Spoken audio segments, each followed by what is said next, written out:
Yo, what up gamers? Welcome to the Peaceful Dojo, where today I'm going to be teaching you how to make a NES controller, which doesn't stand for not entertainment, entertaining segment. The joke didn't even follow through. Anyways, I'm gonna show you how to make an NES controller in terms of modeling, in terms of shading, in terms of simulating, in terms of that's essentially it. But before we get to that, we actually have a sponsor for this tutorial. So let the stuttering fest end and the sponsorship begin. I'll be back in a moment. So do you know why I brought you here today? No. Well, I'm here to tell you about Dragon City. Link in the description. Do you know what Dragon City is? No. Then I'm about to blow your mind. Did you know that Dragon City's not only free to play on iOS and Android, but also on Amazon and Windows? Did you know this? She did not know this. There are not tens, not 20s, but hundreds. Hundreds? Oh my god, yeah, hundreds of dragons to collect. But can I breed two dragons? Yeah, to make a new one? Yes, that is true. But additionally, you can feed and train your dragons and then bring them into battle. But also, there are different PvP modes that you can fight in real time against your friends, and also there are events every single week to discover and play new adventures, so you get a lot of mileage for... Oh, are we like filming that part? Yes. Who are your favorite YouTubers? My favorite YouTubers. My favorite YouTubers are Mr. Bean. That's not right, okay. My favorite YouTubers are Mr. Bean, Dream. Beast, dude. My favorite YouTubers are Mr. What the are Mr. Beast, Dream, and Laserbeam. Well, you can find all of them on Dragon City. You can click the link in the description to get 15,000 food, 30,000 gold, and the very super rare Fire Knight Dragon. You gotta click the link in the description for this. And by the way, this is only available for new users such as you, and for the next 7 days till May 12th. Make sure that you have the latest version of the game. Otherwise, you won't get the reward. That's true. But seriously, thank you Social Point for sponsoring this video, and go check out Dragon City. You can just go download it for free. There's a link in the description. Redeem those awards. It's a cool game. Check it out. See if you're into it. So, Dragon City. Let's get it. We have returned, gamers. Yay, yeah. Let's make the NES controller. So we're going to be working from reference here because, you know, there's a bunch of reference that exists out there, and why not use it, especially when I need to know what regions need to be gray, how big these, like, it's not an analog stick, how big these buttons need to be, etc. So go to Google Images, download an image like this, and then you will be ready to follow along. Yay. I'm going to be using Blender version 2.92. If you want to use a different version, knock yourself out. Just walk into a wall and knock yourself out. Do not care. We're going to start off by importing in our reference. So image, reference, this is how you import in a reference image. There we go. And this is what we're going to be working off of. So the idea is, since we have a top view during this whole time, we're going to be looking down from the top view, modeling it this way, shading it this way, the entire thing. Okay? Cool, let's start with the modeling. I'm going into wireframe mode just so I can actually see through this, because, I want to see the reference underneath. And what we can do here is just vaguely, brute forcefully position our vertices where we want them. So I'm just selecting the right side for this example. Wireframe makes sure that we select both the top and bottom sets of vertices. If you do this in solid mode, it's only going to select the top two. So that's another reason to use wireframe. We're going to select the side of this, move it over. So just imagine that we're doing the two-dimensional bounding box of this, just so it fits into this rectangle. And then for this, three-dimensional bounding box. Just scale it on the Z-axis until it roughly feels right. I don't think I've ever held an NES controller, so I don't actually know how thick it is, but I'm just going to assume that is fine. Next, you're going to see that these corners are rounded or chamfered. I think the word is beveled. They are beveled, and also this lip that goes around here is going to be beveled. We need to take care of all of that. So, super easy. Edge mode, Control-Alt-Click is a loop selection that kind of goes around like this. So this is a normal, or I guess it's not even working here. Normal loop selection goes around the loop of a face. Either way, Control-Alt-Click selects these relevant edges. We're going to go to the top view. We are going to hit Control-B to bevel, and we are going to bevel until it looks roughly correct. Don't need too many segments. That should be fine. Cool. To bevel the top two, the reason I'm not beveling everything all at once is I wanted the top sets of faces to have different bevels and then the ones we just did, etc. You get the point. For this one, I'm just going to bevel it slightly less and with less geometry. Okay, that looks pretty good. Again, never held an NES controller, but it is my theory that this thing's probably too thick. So I'm just going to select these vertices, bring them up. That maintains the shape, but also makes it thinner. Okay, cool. Super valuable progress made so far. So much so that it's probably a good point to save. I'm going to call it something relevant. One file available on Patreon. Cool. So that's kind of like the body of it. I mean, minus like this little thing that the wire comes out of. We're not going to worry about that for now.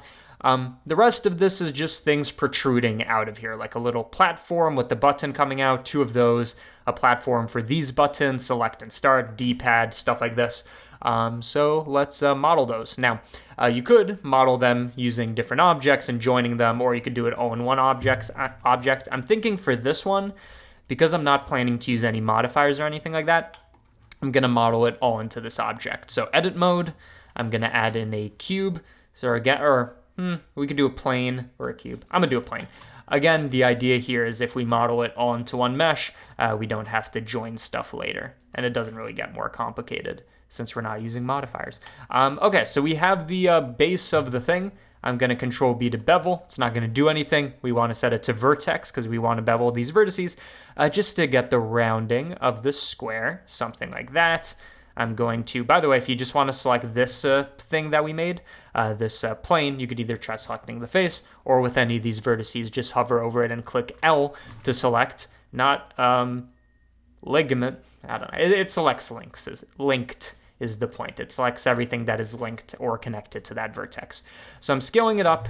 I'm insetting it just a bit because you can see there's kind of like a raised platform here. With that section, I'm going to raise it. And then finally, we need to make a circular thing. Before we do that, I don't think this is actually, it's not coming out of the mesh. This is because it's actually on the interior here. To make sure that we can actually see it, edit mode, again, L to select this linked island.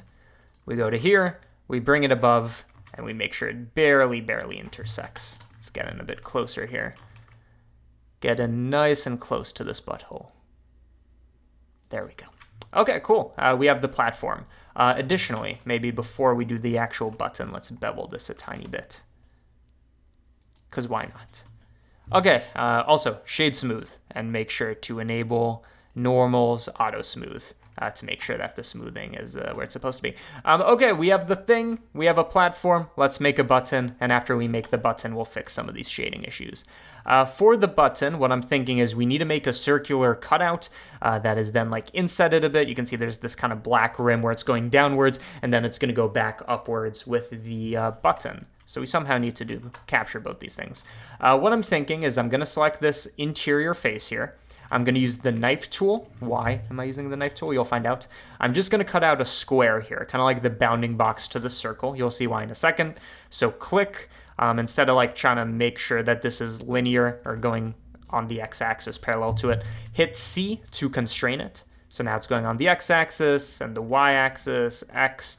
I'm going to disable C just so I can connect these. And now we have cut out a face in the face that is a rectangular, the sides are parallelogram. Why did I do this?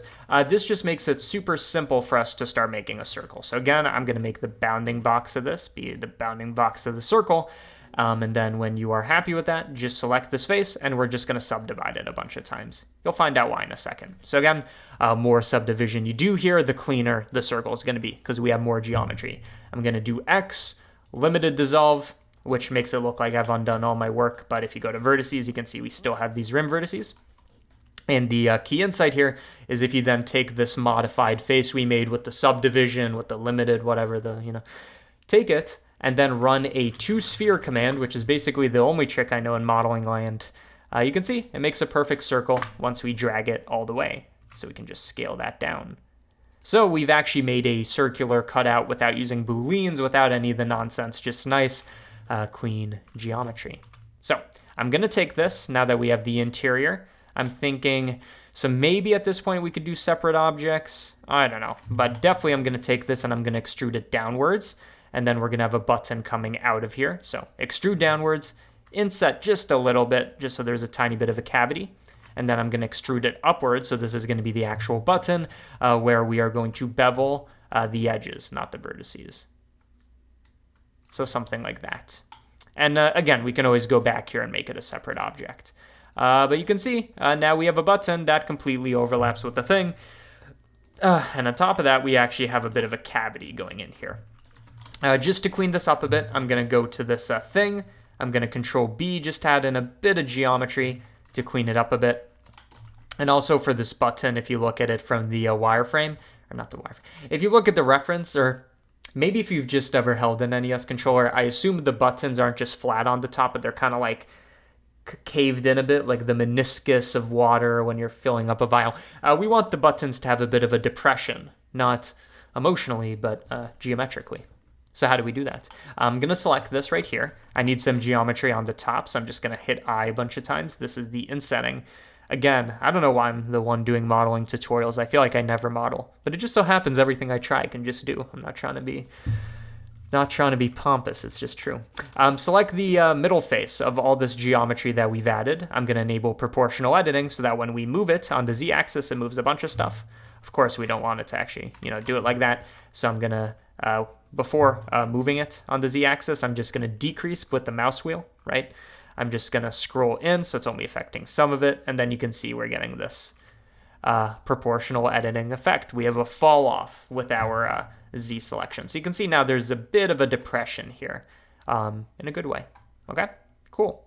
Now that we've done this, there's a debate about whether or not we should separate the button, but for sure, you're going to notice, if you look very carefully, a couple shading issues. It's a little hard to tell, but it is there. This usually is because we're using n-gons, and, one solution is, don't use n-gons. Or you know what the actual issue is? The actual issue is that we beveled this without selecting everything around it. I see. Let me just undo and quickly get back to where we were. So, because of these n-gons, we have to do a selection. Let me go to solid view. We have to do it here as well. So it goes all the way around the circle. Again, bevel. I'll speed through this part since we already did it, and I'm the one who fucked up. Take this face and set it a couple times like we talked about. Proportional editing, GZ, boom. Okay. So now, actually, maybe some of those shading errors are gone. It actually looks that way, which would make sense. Now that we have this button, no need to repeat the work. We can literally just take this and copy it. So just like we talked about before, hit L to select linked, Shift D, X, boom. I don't know if you noticed this in the voiceover, but sometimes I go into autopilot, and then after a bit I realize that I'm talking and how fucking weird it is and how uncomfortable it is. And then I drop my voice like I'm a big burly man, which I am. We have two buttons. How do we make this thing? It's going to be essentially the same process. And then, we'll go back and shade it. So for this, again, I'm going to go into edit mode. I want it to be a single mesh. I'm going to do a plane, do the bounding box method. I'm sure there are better ways to do this, but to be honest, I don't know what it would be. This is just the way I like to model, but when you think about it, it makes sense. I can't think of anything that works better, unless you want everything to literally be connected. Up to you. Take these vertices, Control B, vertex bevel. So this is just going to be the rounding of this rounded rectangle again. This one has a bit more of a interesting shape where it's all extruded, but there's like a lip to it and stuff like that. So let's see if we can try to simulate that. I'm going to select linked, go to solid view, and bring this so it's just under our mesh, so that when we extrude it, it looks like it's coming out of it. And let's see what this looks like from the top view. So it looks like there's going to be a bit of curvature throughout this whole thing. So I'm just going to inset and then scale this face a little. And we can use vertex selection just to make sure this is where it's supposed to be. I'm thinking what we do for this, a little bit complicated. We have this going down. So this thing's at a bit of a slope. I'm going to Control R to add in a loop cut. So we just bring this up and bevel, Control B. And by the way, if your bevels ever go past geometry, hit C to clamp it. That'll make sure that doesn't happen. I think this is a good way to simulate this curvature. So we do that.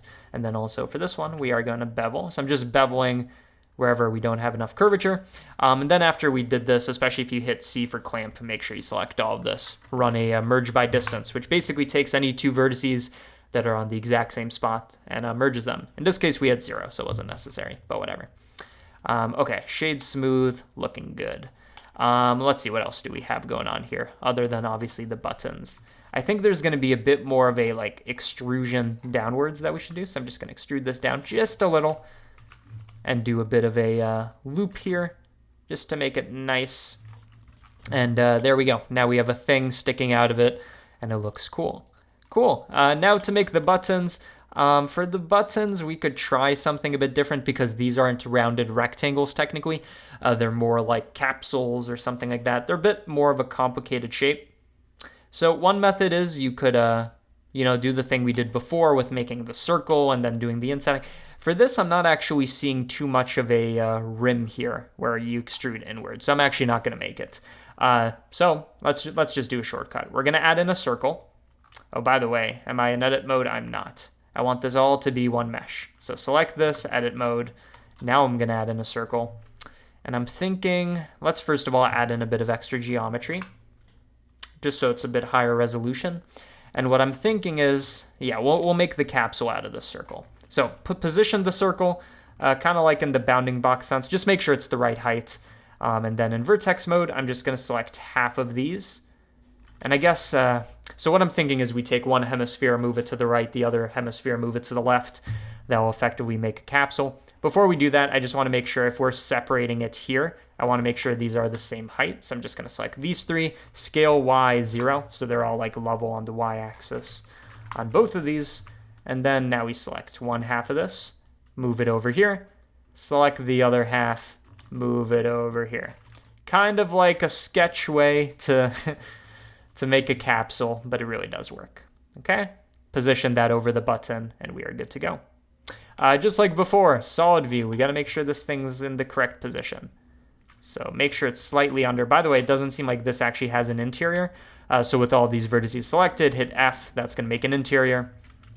It's going to make a face. That's what F stands for. It's fill. It's going to make an interior, and let's position it just under and extrude it up a bit. And let's see, what does this button look like? What's the curvature on this bad boy? This has pretty intense curvature. So what I'm thinking for this one is we do the extrusion like we talked about, but we kind of have it collapse inwards, kind of like a cone would.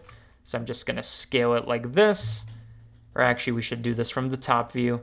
Yeah, roughly like that, a bit more on the Y-axis than the X-axis.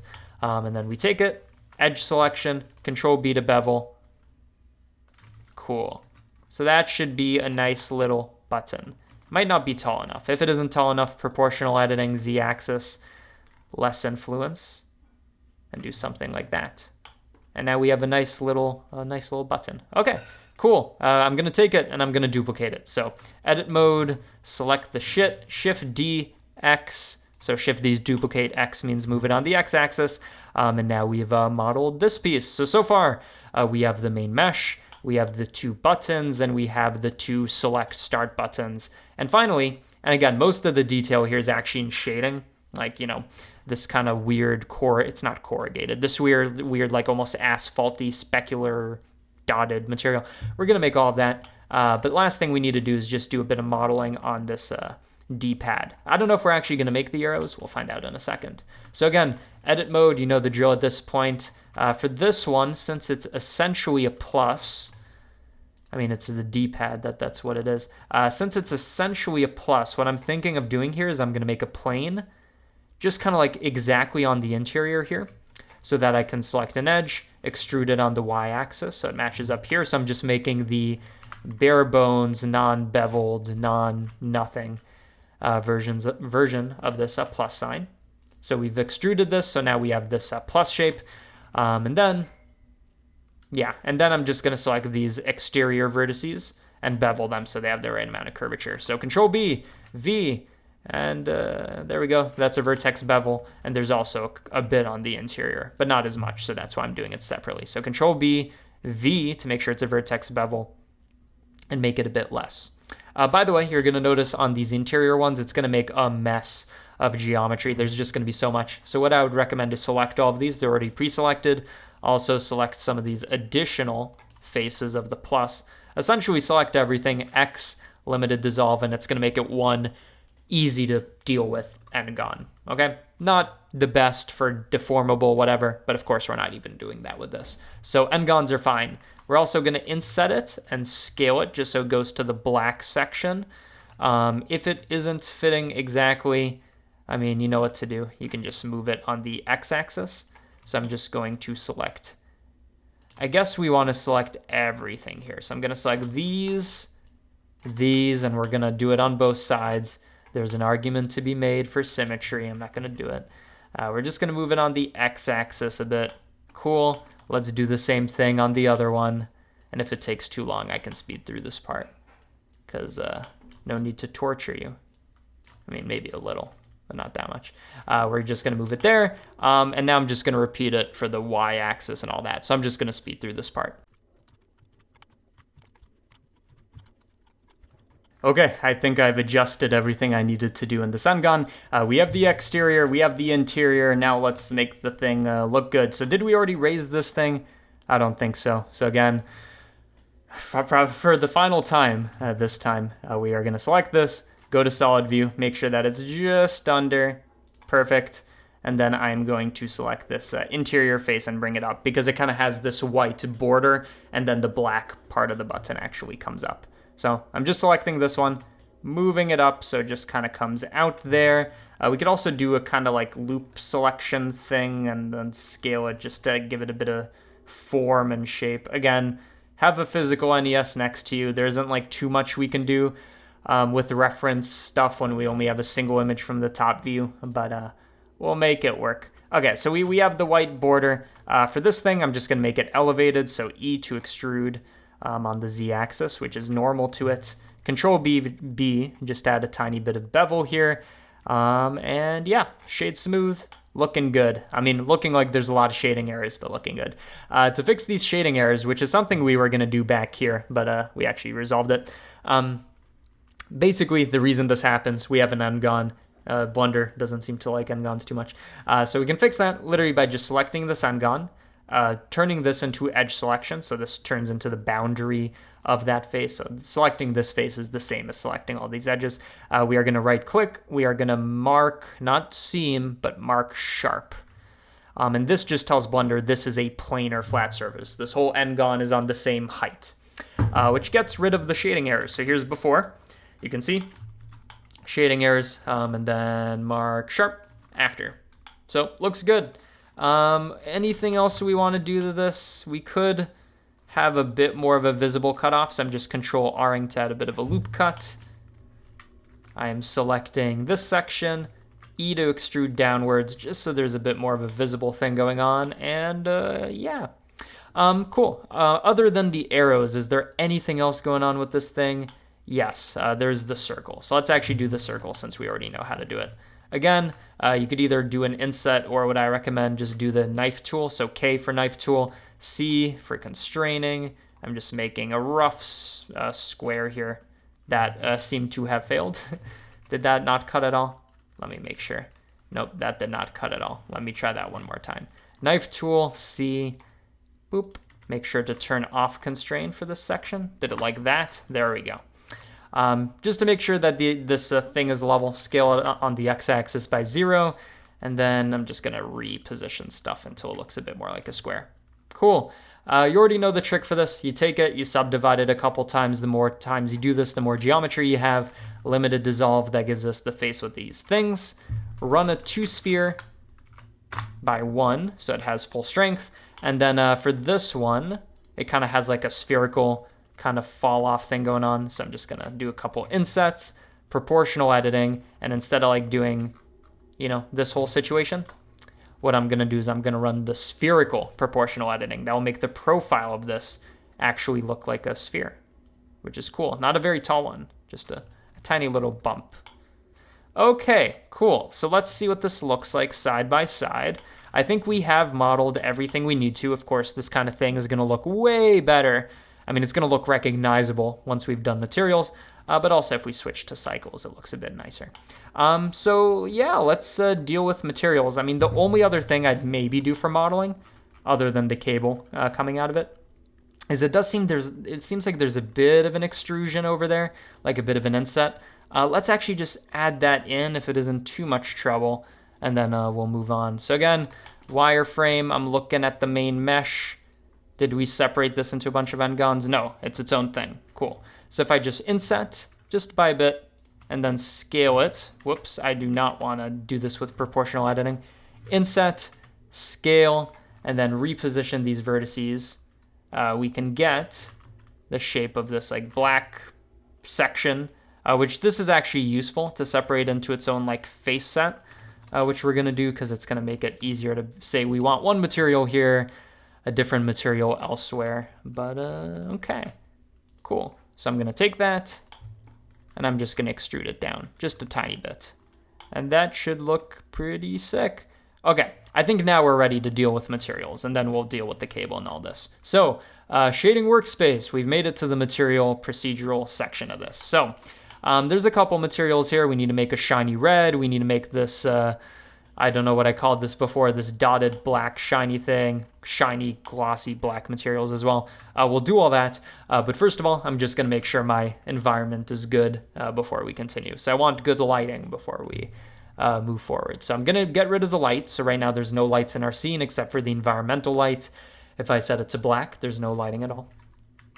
So instead, I'm going to use a environment texture, HDRI. This is good not only for like, environmental lighting, but it's also great. And if you actually see your HDRI back here, film transparent, but it's actually also good if you want reflections and stuff, which is good because we have shiny buttons and stuff. So first of all, let's make a base material. This is going to be our NES material. This can be just kind of this gray stuff going around. For this one, I'm just going to make it kind of, we could just use E for eyedropper and just select the color. That's one way to do it. Or we can kind of eyeball it. It's kind of like this yellowish gray thing going on here. I'm going to make it a bit darker and a bit shinier. Other than that, it seems fine. It's just plastic. That's one material. Next material, let's make this black, whatever it is. So new material. So a single object can have multiple material slots, and each material slot can have a different material. Long story short, we're going to put multiple materials on one object. So for the second material, I'm just going to make this black dot material, whatever you want to call it. For this one, just for now, I'm just going to make it red, just so we can distinguish the two.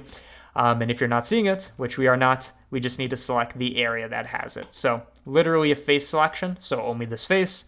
You click the material, you click assign. So we're saying for this face set, assign the that material. How do we want to make this? I'm thinking it's basically black with a bunch of dots. So what I'm thinking is we do this with a Voronoi. If you don't know, Voronoi texture is the best way to get circles out of nowhere. I explained this like a million times, so I'm not going to do it this time, but the way the texture is generated is based on this theory of dots and circles and stuff like this. So we're going to be using object coordinates so we don't get this weird stretching, and if our Voronoi looks cellular, which it does, we just want to make it not a gradient but more of a cutoff, so I'm just going to set it to greater than, and this is a nice way to make little dots. Actually less than to invert this. So we have little dots. I want to weigh more of them, so I'm going to increase the scale.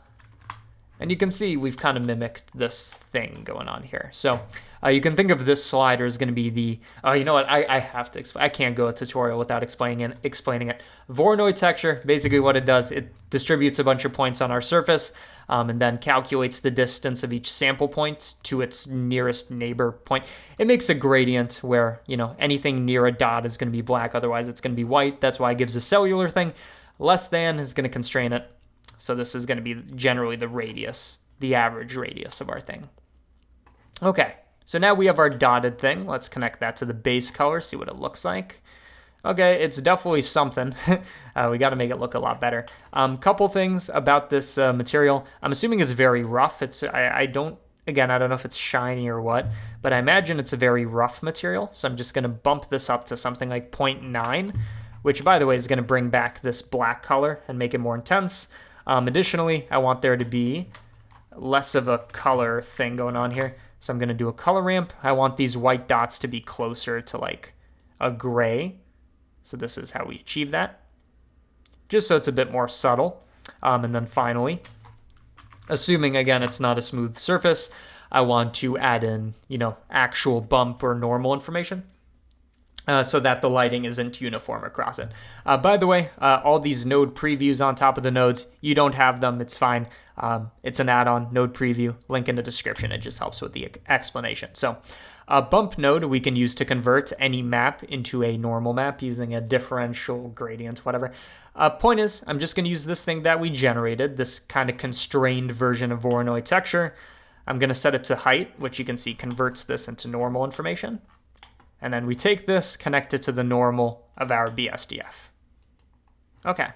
It's going to be subtle, but if we were to move a light over this, it's going to be more intense. I'm thinking let's make these dots a bit bigger, just so they're a bit more visible. And I want to make the... No, I think the shade of black we have is fine. If anything, you want to just bump up this roughness. And even here, if it doesn't look dark enough, you can just mess with the specular. And that just says how much shine is going to be there in the material. How much reflection versus just base diffuse. But okay, we have that material. We can always go back and fix it. For this, I'm trying to figure out if this is the same material as this NES thing or if it's kind of like a whiter version of it. It does seem slightly whiter, so what I'm going to do is I'm going to make another material slot. I'm going to call this shiny white. And for this one, we first of all need to assign it. So I'm just going to make it green for visibility.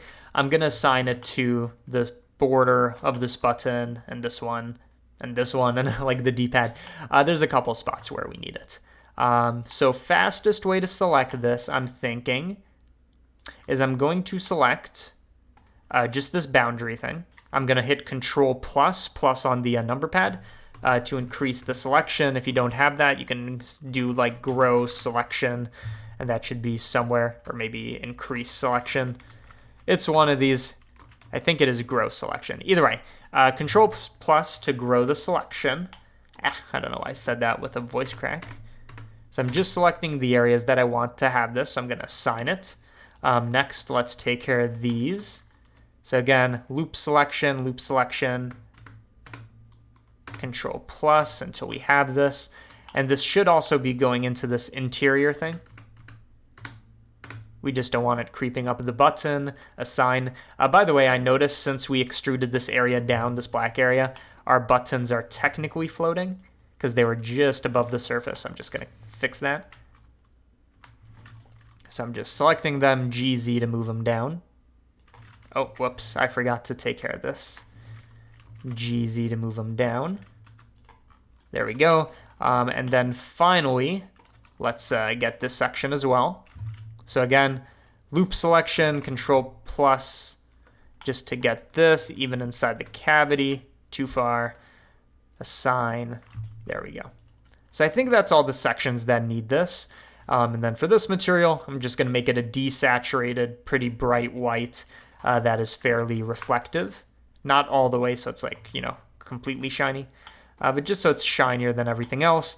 And then let's make these red and black materials and stuff like that. For the red material, let's keep it simple. We're going to make a new material slot. We're going to call it red. For this one, I just want to assign the button. So I'm just going to select both of these. The drill, Control spacebar until we've selected the whole button. Red, assign. And now everything we do here will affect the buttons. So what I'm thinking is we just pick a shade of red that looks similar. We make it shiny. So you can see if it's too shiny, it gets a bit ridiculous, right? But just something fairly shiny, like 0.3 seems like pretty good. I think this red is a bit too vibrant. I'm just going to darken it a bit and maybe desaturate it a touch, but not by that much, 0.95. Okay, now we have our red buttons. What's left? Black material for the D-pad and for these buttons, and then these gray boxes. Okay, we can do that. So we're going to call this shiny black because, it's a shiny black material. For this one, we're going to L select to select linked, and then, we'll start off with this. We click assign. Then for this one, we do the grow selection trick until it's taking up the whole D-pad. Shiny black assign, and then we make this thing a shiny black material. So black with a roughness of like 0.35. I mean, maybe the same roughness as the other one, but kind of like the look of that. Okay, cool. You can see how it's starting to look like an NES controller. We're getting there. Finally, I mean, yes, we do need to project these letters and stuff like that. I think I'm going to skip over that for this tutorial since that's a bit of work, but I have done that in other tutorials. Maybe we'll go back to it. Either way, we do need to make these gray boundaries. And we could either do that by painting or projection, whatever. I'm just going to show you the procedural mathematical way to do this. So I'm just going to look at the texture coordinates for this because I am losing my voice. I just want to speed through it. We're going to look at object coordinates, or actually, this is going to be over the black dots material since that's where it appears. What I'm going to do... Oh, did I mess up this shiny? Oh, no, it just wasn't connected. There we go. For this black dots material, I want to make the gray rectangles. How do we do that? Well, first of all, we want to do some transformations to these texture coordinates. I'm going to use object coordinates because they're nice, they're easy, they're centered on the origin, all this. To make a rounded rectangle, here's a quick trick. What you're going to do is you're going to use a separate XYZ. So we're looking at our object coordinates, three-dimensional vector quantities, separating them into their X, Y, you can see it here and here, Y and Z components. You can see this one like vertically. What we care about is X and Y. The way we're going to do this is we are going to take these, we're going to run them through a math, and I'll explain this in a second. We're going to run both of these through a smooth maximum, I believe. And we also need to send this through an absolute value. Again, I will explain all this in a moment, which gives us this map. And then we just run this through a greater than, which creates a square that we pick the radius of, and just picks the rounding of that square. So why does this work? Okay, good question. We've taken object coordinates which have x, y, z values, all this. I'm just going to mute this. So we have the x, left to right, negative, 0, 1, y, etc. I took an absolute value so that anything negative is then reprojected to positive. So all this black section after the absolute value is then symmetrical about the y-axis, x-axis, z-axis, etc. So in other words, now we have a metric for like one-dimensional distance away from the origin. So this is saying how far away are we from the x-axis, so in this case, or the y-axis. So in this case, 0, and then it increases and it increases. Same thing with the other. And then what smooth maximum is going to do is we're going to take both of these. We're going to say only... We care about which one is bigger, which is going to conserve kind of like these harsh boundaries, but also corners. And then smooth maximum just smooths it a bit. Bit of theory here. I've done a 2-part tutorial series on the smooth maximum and minimum in the context of metaballs. But without too much detail, what this does is it lets us make a square that we can pick the rounding of, because this is how that maximum is evaluated. And you can see if we were to just look at this, the smoothing kind of makes it fade away. Okay, cool. So now that we have the base set up for this, what we need to do is make it look like a rectangle and position it correctly. And all that is going to involve is just moving around these texture coordinates before we do this calculation that you can think of as our square calculation, if you want to think about it that way. So don't actually need that. What we need to do is, first of all, reposition this. So I'm just going to shift over the coordinate system. So you can see what this addition does is it moves over our square because it's just shifting over this coordinate system, okay? So I'm going to position it so it's centered on this, I suppose. That's what it looks like. So we're going to center it. Cool. And we also might need to raise it and stuff like that, but we'll go back to that. So first I'm going to do that. Then we're going to use multiplication to reshape it. And the way multiplication works, if you look at these texture coordinates, is it's going to stretch or shrink either the x, y, or z axis. So you can see this version makes the x really intense, as you can see. That's going to look like shrinking because going from 0 to 1 or whatever takes way less space. And you know, you can modify these. So I'm just going to shift our x until it's the right value and y to make it skinnier. So we want this to just be a bit over, and maybe putting our reference here would be smart. But for now, I'm just going to eyeball it. That seems pretty good. Let's mess with the rounding. So again, 0 means no rounding. Then as we increase this, we just add a bit of rounding. I want this to be a bit subtle. Something like that is a good start. Yeah, that looks pretty good. Is there a bit more of a gap? I think it looks pretty good. Okay, so we have this. We need a couple of those. So I'm just going to duplicate this group, which that did not seem to work. Let's try that again. Shift D. This is, again, our calculation for the rectangle. So if we duplicate it, we get it again. For this one, we're going to do the same thing. but we're just going to transform the coordinate system a bit. So this is just how I make multiple rectangles. So this is going to be our second rectangle, which we can now move up on the y-axis. So you can see here's our first one, second one. I'm trying my best here. Second one. To see both of these, by the way, to have both of them be incorporated, let's, I mean, they're both basically black and white masks, black where the rectangle is. We could take a minimum, probably is the one way to do this. So it's only going to keep the smaller of the two. Let's see if that works. So we take this and this. So we're taking both rectangles. Yep, now we see both of them. I am just going to shift this up a bit, just so it kind of looks like the NES controller. And then it looks like we have one more. So let's duplicate it one more time. This is the most complicated way of doing this, but here we are. Let's take another minimum. So we're just chaining these rectangles together. There we go. And for this one, we are just going to move it further up. Although, why is it not showing up? Let's see. What is going on here? So we have both of these, and then 3 of these. I feel like I'm missing something here. Oh, the issue is we are using the same thing for both of these. My bad, my bad. I am growing tired. So we're going to do a third set of this is the idea. That's the issue here. And we're going to connect that to the third chain of rectangles. So you can see each one has its own set of addition and multiplication coordinates. So this one we're going to move even further up. I think it should be, yeah, it's even slightly intersecting this. So I'm just going to, by the way, you should be able to do this in LookDev, I believe, just for a quick EV type approximation of this. So I'm just going to reposition these a bit more cleanly. And okay, there we go. Now, technically, there is a fourth rectangle. I guess we should add it before we make them gray and all this. Okay, super quick. Again, we already know how to do this. You just select the nodes that are necessary for our rectangle calculation. We are going to make a fourth set of coordinates here. This is a mess. Connect this to the absolute value. Connect another minimum to the chain. Where? There. And for this version, we got to move it down. Let's do this in LookDev mode, just so I can see what I'm doing. Are we actually viewing the fourth minimum? We are. I just got to move it even further down. Okay, so let's see. Where is this thing? So it's here. We need to shift it back over. I don't know why it actually shifted to the side. That's fine. There we go. Okay.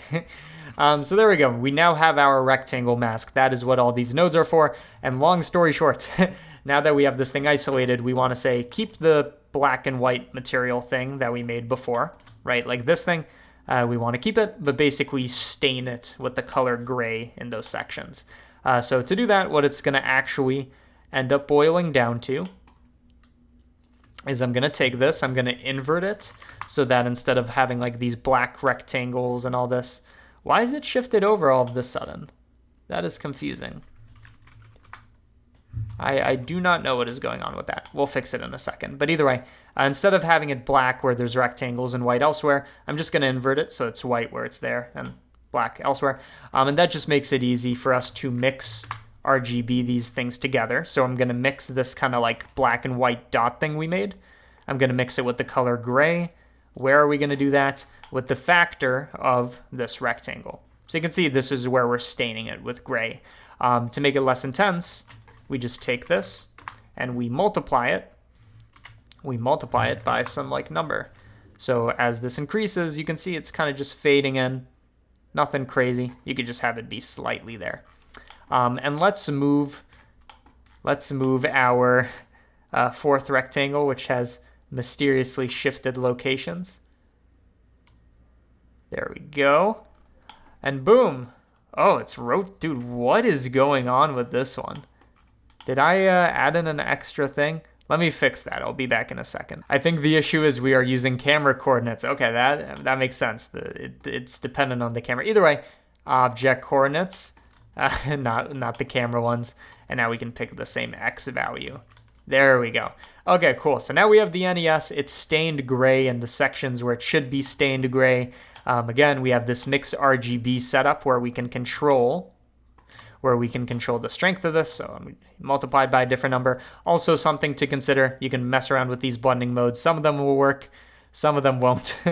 But you can play around with them to get different results. Some of these might blend the gray better together, although it seems like almost all of these are doing essentially nothing other than mix. I'm just going to try a couple more of these before I throw in the towel. Okay, we have screen. I don't know if that has any difference between that and mix. I guess one way to check is we have this. Let's switch it with mix. I don't know. Looks the same to me. Either way, we have the base of the NES. You could project stuff on here, but I'm thinking to wrap up, I just want to fix a couple things. So first of all, the black shiny material that these buttons have, so shiny black, I want to decrease the specular a bit since it's not really capturing the depth of the black. So again, the lower the specular is, the less shine is going to affect the material properties.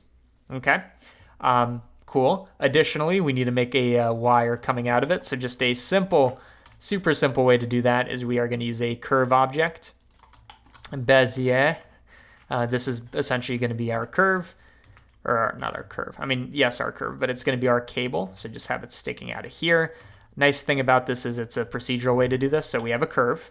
And then with the curve and object mode, we go to geometry, we go to depth, you increase the depth, and this is a quick and free way to make a wire. I'm just going to increase the resolution of this, and we can give this a new material. We can call this wire black. We make the wire black, and that's essentially it. Although this also has that same specular thing going on.